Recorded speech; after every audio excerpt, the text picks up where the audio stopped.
its advantages for Israel by the Ministry of Energy in Israel, the energy system of the future to a carbon neutral energy system in the Netherlands in 2050 by my colleague from GasUnie, a presentation on the energy resilience in the south of Israel in the region of Eilat and the Arava by the Eilat Elot Renewable Energy Initiative.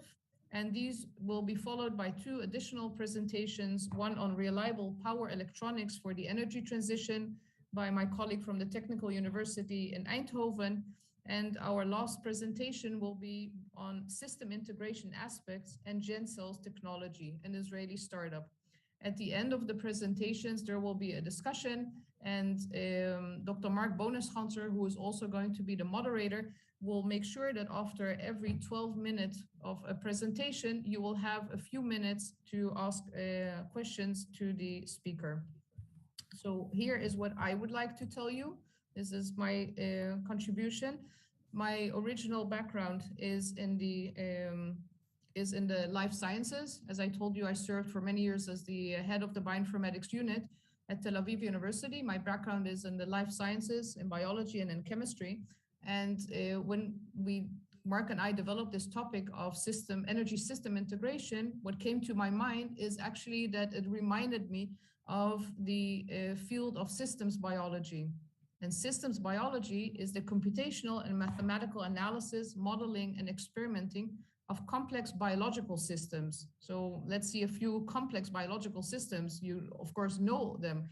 There is the nervous system, there is the cardiovascular system. What you can see here below is what we all know from the era of COVID-19, that is the host, which is our cellular system, and the pathogen, that is the virus, and also systems like the plant photosynthesis. These are all very complex systems that have evolved throughout evolution, and we as scientists have learned how to ask questions in order to analyze these systems and to better understand them, and maybe even to improve them. Where do we find needs to improve such systems? For instance, when we deal with the global climate change. Why? Because there is a depletion now of fossil fuels, and there is a growing demand for food production. So what plant biologists are looking for, they want to understand the great challenge of identifying new ways to increase plant productivity under the changing global climate, so that once we have that, the plants will be more efficient in their production of the outcome of the photosynthesis.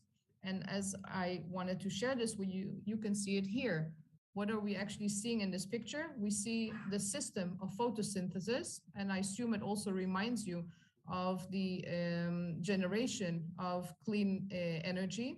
So on the left-hand side of the upper picture, we see the sun that together with the CO2, the carbon dioxide, and water will produce the two molecules that are the result of the photosynthesis reaction, and that is sugar as well as oxygen.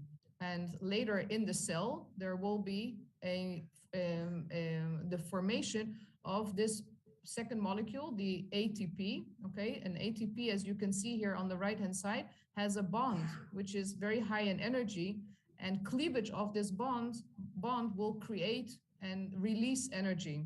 So what we would like to do, we would like, of course, to analyze and model and understand the photosynthetic system to see how the production of the ATP, which is an energy carrier in biology, is being carried out. And then we would like to identify molecular targets to engineer, which is like to experiment for higher productivity. Having said this, I see that there is a similar picture as I see it in the field of solar energy.